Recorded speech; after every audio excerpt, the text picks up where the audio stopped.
What's up, YouTube? Welcome back to another video.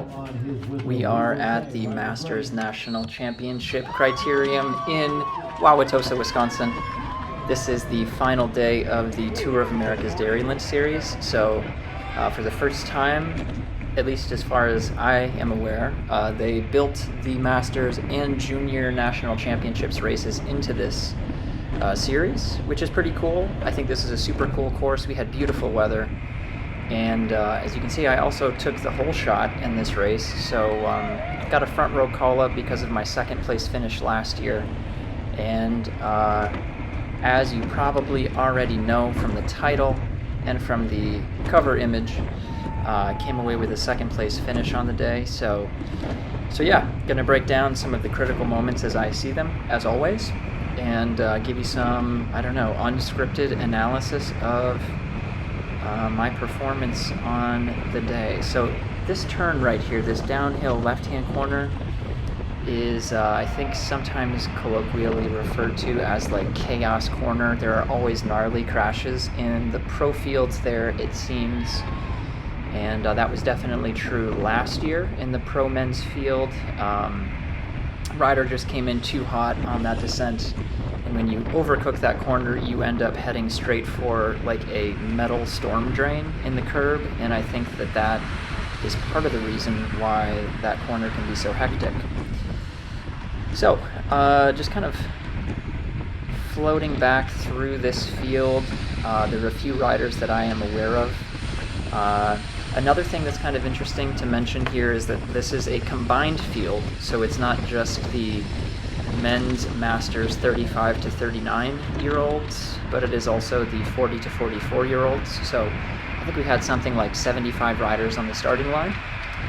And yeah, combined field means that sometimes you're not actually sure like who you are racing against, and so to make things simple, I was just trying to win the race outright. And so yeah, coming in, this is the end of one lap, so this is like, I don't know, maybe 2 minutes plus per lap. And yeah, a lot of different paved surfaces. You got a little bit of cobblestone here. We got this hard right hand corner. Watch what happens up here on the left. So that curb always seems to come out of nowhere. Again, this is something that I have noticed in the pro fields on this course, that is sort of like a pinch point. Got just a little bit of uphill here, just enough to kind of sting the legs each lap, and then, as mentioned, this downhill into this hard left. So yeah, what else do I see? I think in Masters fields in general, like compared to pro fields, you see a lot more like mistakes, basically. No offense to Masters riders, I think that there's just like a broader spectrum of like skill sets and experience. Some guys have a ton of experience racing the pro fields regularly. For example, I watched the end of the men's Masters like 45 to 49 field, and this dude Ryan Gorman just basically rode away from everyone and like put a minute into them, and he regularly races in the pro fields. I think he's 45. And yeah, I think he got like 6th place in one of the pro races as part of this Toad series, so super strong rider. But then you also have guys with considerably less experience and know-how all mixed together. And so as you can see, I'm kind of spending some matches here early just not to get too far back in this field, because like that downhill left-hand corner, for example, was something that I was a little bit just like aware of. I didn't want to get stuck behind a bunch of dudes who didn't know how to rip that corner at speed and have to, you know, pay the price later on. So another rider here in front of me is Stefan. What is Stefan's last name? I don't remember. He is a rider from Texas, super experienced, usually races in the pro fields. And then we've got this guy on the Cervelo and behind him, and in the Sunflower kit, super narrow bars. This is another thing that I see some Masters riders doing, which the UCI is going to crack down on. But yeah, like I think that riding behind this dude, it was just a little bit more difficult. You can see he's leaving a little gap here into this left-hand corner. I'm coming around him, and 30 to 35 miles an hour is about the speed that you can take that corner at. So you can see when you're bunched up in a group, it drops down to like 27. Sitting right now on the wheel of eventual winner Brendan Hardy from Above and Beyond Cancer. Super stoked for him. I think this was his first national championship, and he was just like so stoked. And he's a great dude. I've raced against him a bunch. He's another guy that's kind of like stuck in the middle, I would say, like me, who does most of his racing in the pro fields. But then for like nationals level events like this one, he'll pop into the baby masters field, as it's sometimes referred to. I think he's like my age. I'm 37, by the way. So yeah, another guy to keep an eye on here, Sebastian Cano. He is a previous Masters National Road Race champion and Criterium champion, so that dude is super strong. Also has a bunch of experience. I think this rider that I'm riding behind here from ButcherBox is Stephen Jett. I think that he is the director of that team. So yeah, like I said, a lot of like varying levels of experience, a lot of different like strengths and weaknesses. I think another thing that's true of racing in Masters fields is that there's a lot of like what some people call negative racing, where it's just like more tactical sometimes. Like guys aren't as willing to attack off the front, they're kind of trying to save their legs. Another thing that I would say is definitely true that racing in these fields is that typically there's a lot less of like team dynamics, and it's a lot of like individual riders kind of out for their own results. So I'm going to give you the rest of this lap maybe. Steven's getting a little wonky up there. Without comment, and then I'll flash forward to another moment that I think is worth stopping and taking a look at.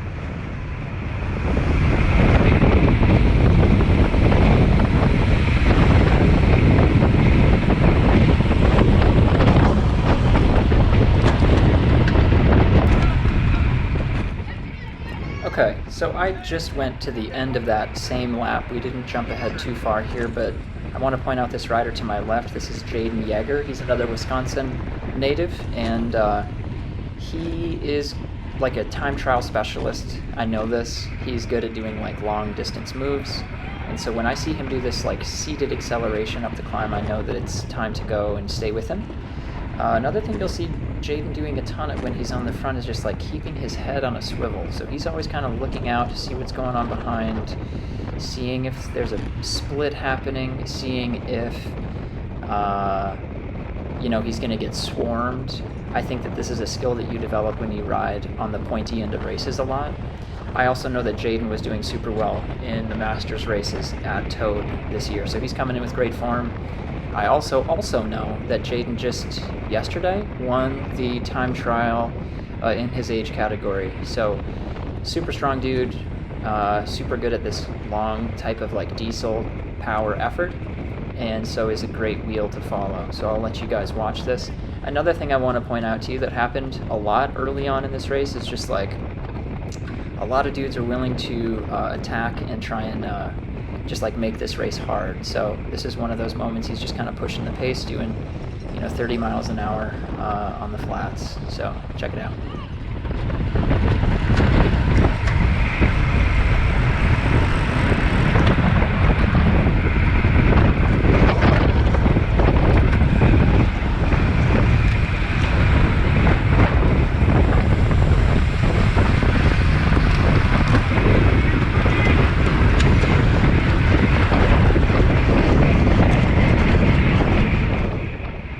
Getting up to 1100 watts, chasing down Justin Boldy, last year's winner in my category.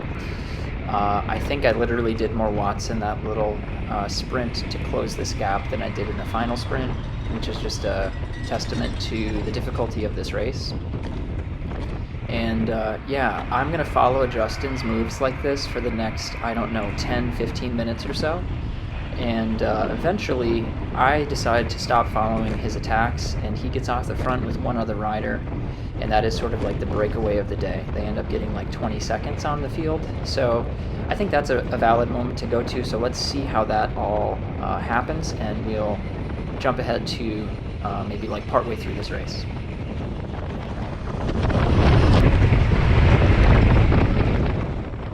Okay, so we've got a Justin Boldy here on the move.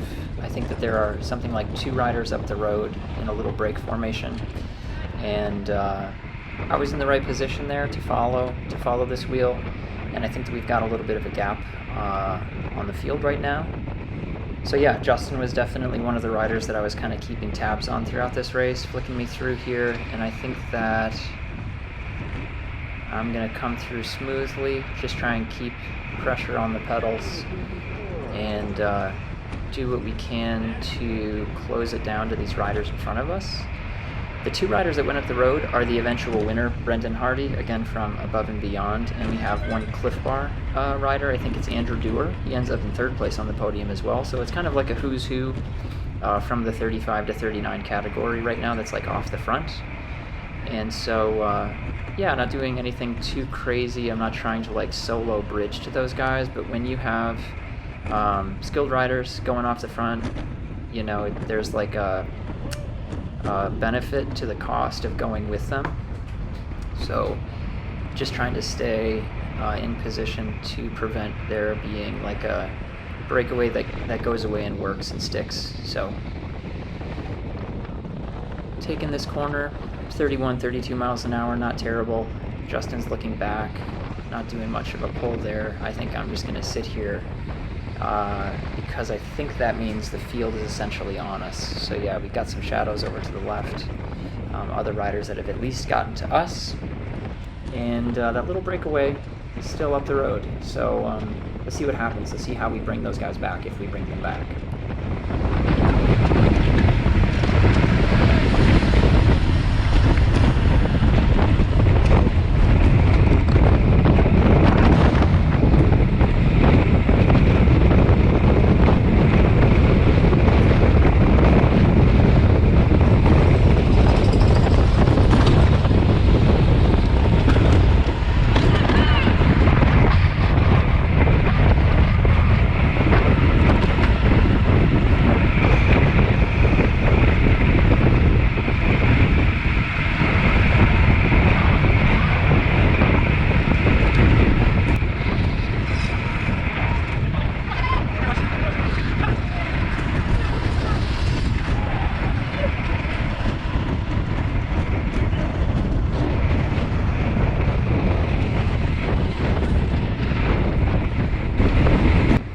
Okay, so as you can see, we had a few other willing guys willing to like try and close that gap, and I think this is Justin Boldy again attacking this group. I think we have a little bit of a gap between us and the main field, but he's doing everything he can to sort of force a breakaway or to get himself into that breakaway. So as mentioned, I'm kind of following his moves here and trying to essentially do the same. So getting back up to his wheel, and then I think well, I don't actually know. We'll see what happens next.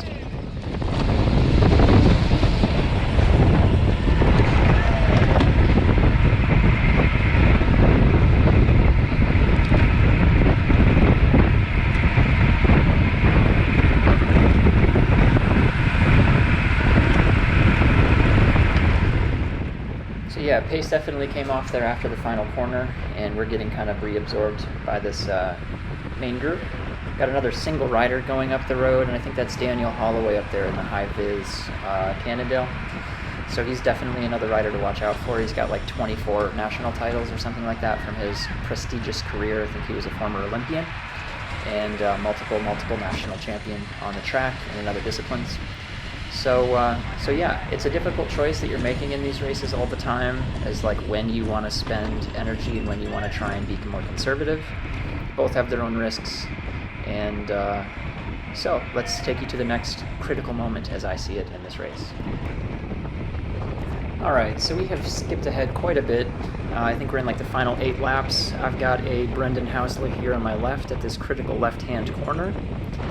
And I know Brendan is a super strong rider.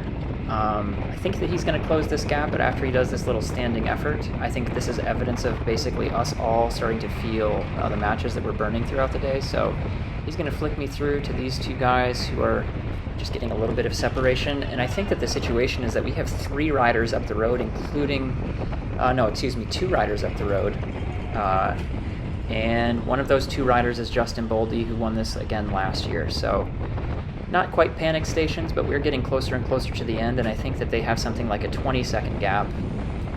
Looked through the footage up to this point, and I wasn't even able to see when that move went up the road. I was too much in the mix, but another little evidence here, this guy's just going to let the wheel go, and I have to basically spend a little bit of energy to close up to this rider. So based just on these things that I'm seeing happening, you know, guys not willing to close down gaps. Now this is the perfect moment. You see Daniel Holloway up there on the right just putting in a huge attack, and based on his experience, he knows, you know, and the observations that I'm making now, that guys are really starting to get tired. That is a great time to put in an attack like that. And he also senses the danger in those two riders with a 20-second gap, given that we have like 5 laps to go or something like that right now. So yeah, now it's kind of like, will we bring them back? Will we not bring them back? It's kind of unknown, and you can sense that sort of nervous energy in the group here.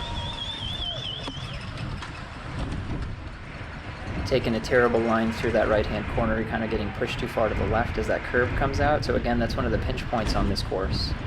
And yeah, I sense the danger in that move up the road, so I think that I'm going to do my best to kind of stay up near the front here and help contribute to the chase.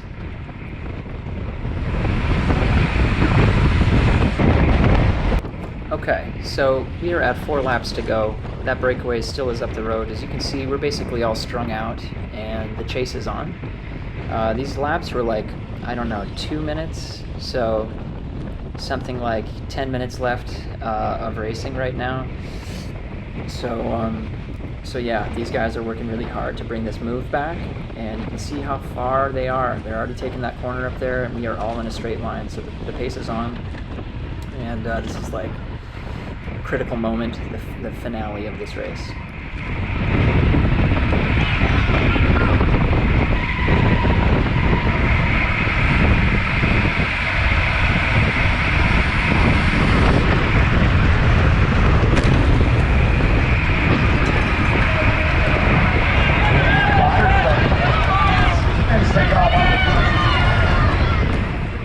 So that is break caught.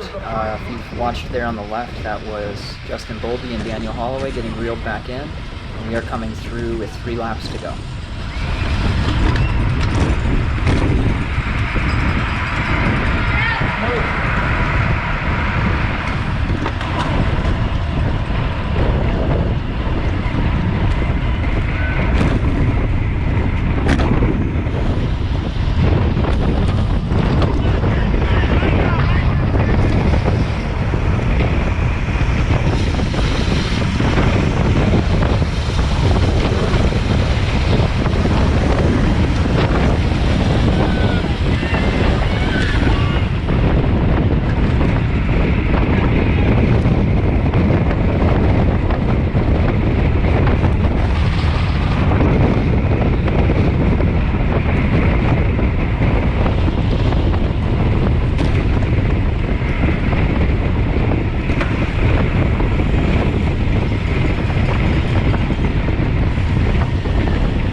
So we are basically Grupo Compacto, as they say. Once again, this is the front of the race. We got Eric Hill from Project Echelon drilling it on the front, and got that Cliff Bar rider, Andrew Dewar, up here as well.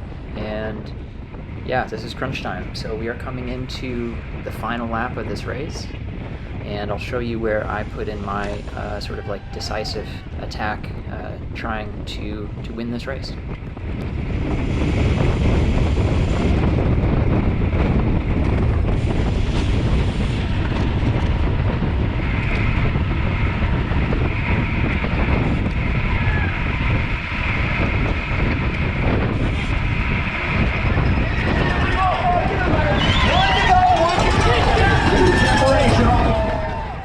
Okay, so you can't see this behind us, but we have like a 4-second gap. There's maybe 6 of us in this little breakaway group, and I just kind of slide in on the inside here, staying seated, take this corner, and right now I'm basically going to dump everything I have into this climb. So getting up to 800 watts, staying seated, kind of trying to be sneaky about this attack rather than telegraphing it. Getting back up to 800 watts again over this climb. Trying to stay on the gas, 191 beats per minute coming into this left-hander. And I'll put up on the screen the Strava segment. So now at 195 beats per minute, that was definitely close to being all out. I hear a free wheel, free hub sound behind me, and I know that there's at least one rider on my wheel. This is Andrew Dewar coming through. And now I basically am trying to prepare myself for the sprint. So final 2 corners, staying on Andrew's wheel. I can sense that there are a few riders behind me, and I know that this is a super long finishing straight, so kind of a long sprint. And so what I do is give myself a little bit of a sprinter's gap here, because I want to just rip this final corner and come around him. But then I sense a few riders coming on my inside. I end up kind of on the outside. Can't see it, but the wind is coming from left to right, so really you want to be on like the right side. Getting up to like 1,000 watts. Trying to follow Brendan Hardy's wheel here, now that I'm on the right side of the wind. And just didn't have the legs to stay with him.